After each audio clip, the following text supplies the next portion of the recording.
walking with it.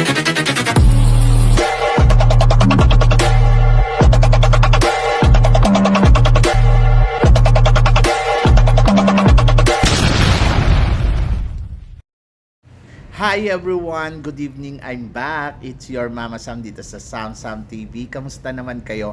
Mga amigo, amiga, kumare at kumpare. Sana lahat kayo ay okay at safe ngayong araw na to. Syempre ko ako naman ang tatanungin nyo, nakikita naman ninyo ang fresh ng beauty natin ngayon. Charot!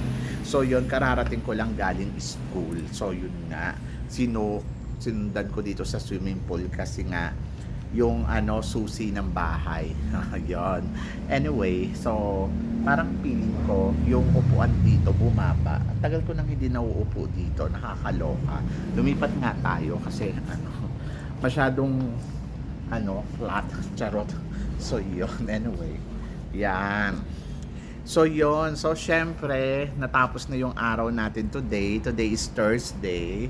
Wala ako masyadong ginawa sa school. Actually, nakapag-exercise ako doon nag-walking ako doon sa namin, sa field namin. Siguro mga nagawa ako mga 10 beses, ikot ako, walking lang. Sabi ng co-teacher ko, tumakbo ka. Sabi ko, gaga, hindi ako pwedeng tumakbo. Parang feeling ko kasi yung tuhod ko, nag-heal pa lang siya. Tapos talagang matagal talaga yung tuhod gumaling. Kasi before may experience ako, 'di ba, yung nalaglag ako sa hagdanan. Sobrang antagal niya talagang gumaling. Inabot siya ng mga parang ilang buwan din.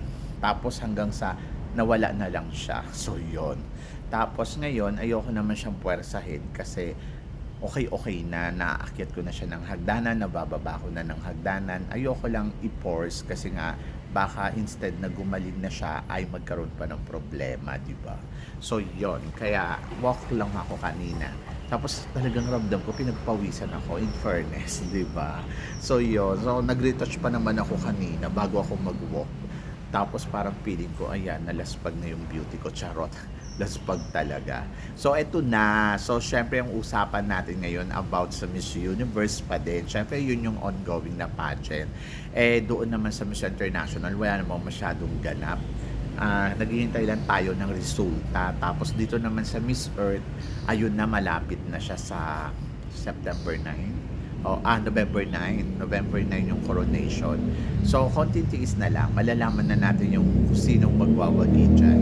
Pero in fairness sa sa Miss Earth, siya yung pinakagusto ko na yung proseso ng pageant nila, kung paano pinipili yung queen nila, talagang dumadaan sa butas ng karayom, in fairness sa Miss Earth. So, punta tayo dito sa Miss Universe.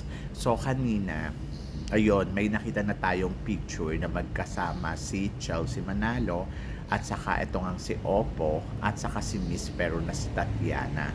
So tatlo sila sa iisang frame. In fairness, ang ganda nilang lahat, di ba? So yon. So sino bang umangat? Sino ba ang napag-iwanan ng beauty? Wala. Iba-iba yung beauty na meron sila. Si Tatiana kasi mukhang mistisa. Tapos si Oppo naman very Asian look. Tapos si naman, alam naman natin na black beauty. So yung beauty syempre ni Chelsea, hindi naman napag-iwanan, di ba? As in talagang nakasabay siya sa ganda ni Oppo. At si Oppo naman, nakasabay naman siya sa ganda ni Chelsea at saka sa ganda ni Tatiana, na si Peru, di ba? So yon, so may nagtatanong sa akin, sabi niya, tingin ko daw ba, possible daw ba mag-top 3 etong si Oppo, si Chelsea at saka si Peru? Alam mo, maganda. Sa totoo lang, syempre yun yung gusto natin. Bakit naman hindi? Maganda yon. Kaya lang, hindi naman natin alam kung ano ba ang mangyayari, di ba? Eto nga guys sa mga vlogs ko kanina, sa kahapon, ang dami nagre-react na sinasabi nila, nako, baka mamaya may alkakuyo daw si Miss Philippines. Nako, baka mamaya hindi naman yan makarating sa dulo. Wala naman daw silang tiwala kay Kunan. Mukha daw, lulutuin daw yung laban. Ang sabi ko naman, huwag kasi tayo mag-isip ng mga negatibo. Siguro mas maganda ang isipin natin na sana makarating siya hanggang dulo ng kompetisyon. Uulitin ko, hindi naman natin nasisiguro yung laban dito ni Chelsea Manalo. Pero sa nakikita natin na ganap niya, kung iisipin mo 120 sila, at least miski pa paano napapansin siya. kung ikukumpara mo sa ibang kandidata na talagang wala ka talagang maramdaman. And I think isa siya sa mga ano, nagugustuhan, 'di ba? Kasi lagi siyang may ganap, lagi siyang may eksena. So ibig sabihin, isa siya sa mga napapansin talaga. Pero hindi ibig sabihin nun panalo na tayo. Hindi ko sinasabing mananalo tayo ngayong taon na 'to dito sa Miss Universe. But nandodoon na sana makarating si Chelsea sa top 5, sa top 12 ng competition na 'to. Baka top 12 nga lang 'yan, eh, okey na ako, eh, kasi parang feeling ko ang layo na ng narating niya. Not bad. Kung iisipin mo, imaginein mo from 130 nasa top 12 ka, oh, 'di ba? Hindi ano 'yun, hindi pangit ano 'yun. Kumbaga parang magandang placement 'yun. Pero kung kakayanin niya pong mag-top 5, eh, medyo mahirap kasi hindi ko alam kung kakayanin niya talaga. But may tiwala ako sa kay Chelsea na puwede niyang gawin 'yon. Alam niyo 'yon? Kung makaka-top 5 siya, eh, di good for us. So, ibig sabihin, naka-top 5 yung bansa natin dito sa Miss Universe. So, yun lang yun. So, for now, syempre, nakikita naman natin na malakas yung ibang kandidata, magaling yung ibang kandidata, at talagang pumapalo yung ibang kandidata, at naglalaro talaga sila. Pero dapat kasi, kung may tao mang naniniwala sa bansa mo at sa representative natin dyan, ikaw dapat yun. Huwag mo siyang pag-isipan na parang ang hinihintay mo na lang kasi parang kung kailan siya maliligwak. So yun, so ewan ko ba at imi-message pa ako ng personal na parang ang hinihintay na lang nila, gusto nilang ma-prove na etong si Chelsea Manalo ay maliligwak sa pageant, gano'n. Maliligwak siya sa Miss Universe. Siguro 'pag na-El Tocuyo yan, ang daming matutuwa, 'di ba? Diyos ko, parang sana ang iniisip natin kung paano siya yung kanyang kumpiyansa na alam naman natin na meron. Eh yung iba nga lumubog na, hindi nga natin alam kung ano na yung mangyayari sa kanila. Pero 'di ba nandoon pa rin tayo sa part na umaasa pa rin tayo na makikita natin yung mga kandidatang 'to hanggang sa top 30, top 12, 'di ba? Pero kung ikaw ay hindi ka na naniniwala kay Miss Philippines, sino na ang maniniwala sa kanya? 'Di ba? Taga-ibang bansa ba? Oh, doon sa manager, eh yung manager nga sabi gano'n hindi daw yun may-ari manager yun. Okay, fine. Kung manager man siya, pero at least 'di ba, nakuha niya na mapansin itong si Miss Philippines.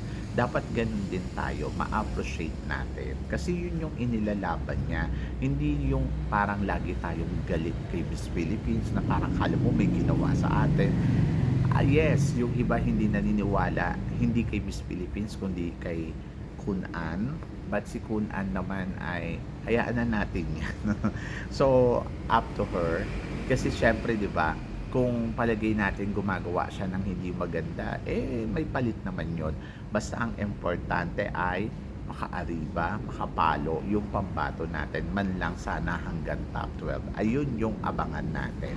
So ngayon, dito naman sa nagsasabi na ko, possible kaya mag top 3 sila. Pwede naman mangyari yan kung ibibigay ng Diyos, di ba?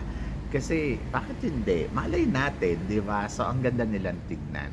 So ako hindi naman ako umaasa na makukuha ni Chelsea Manalo yung corona, eh. Sabi ko nga sa inyo, maka-top 12 lang yan, happy na ako. And then, ang gusto ko lang sana, suportahan lang natin siya na wag naman yung parang akala natin na parang wala na siyang patutunguhan. So, bigyan natin yung support na kailangan ni Chelsea. Kasi, syempre, di ba, ano siya, palaban naman sa competition. And then, malay na natin ay makaabot sa dulo. So, yon ganun lang yon. Basta, syempre, nandoon yung exciting tayo. Pero guys, hintayin natin yung preliminary competition at doon magkakaalaman. Diba? So, yan. At tignan natin kung ano yung performance na pwedeng ipakita ni Chelsea Manalo. Malay mo, hangaan mo siya sa performance niya at matuwa ka sa kanya ng bongga-bongga. Diba? So, just keep hoping lang. Huwag mawawala yung pag-asa mo. Kasi lumalaban naman at meron namang tayong nakikitang magandang nangyayari sa kanya dito sa laban niya sa Miss Universe, diba? So, yon ganun lang yon guys. So, yon gabi na, padilim na. So, aakyat na ako doon sa taas kasi nasa akin na yung susi. Anyway, so maraming salamat sa inyong lahat sa suporta at pagmamahal na binibigay ninyo syempre dito sa channel ko. At sa mga hindi pa po nakaka-subscribe dyan, please don't forget to click like and subscribe my channel. At i-click nyo na rin ang notification bell para updated kayo sa aking mga chika. Sabi ng ganon, always keep smiling and always think positive lang. Walang imposible, guys. Magtiwala lang tayo sa itaas. Kaya guys, hanggang dito na lang, hanggang sa muli nating chikahan. See you tomorrow. Thank you guys.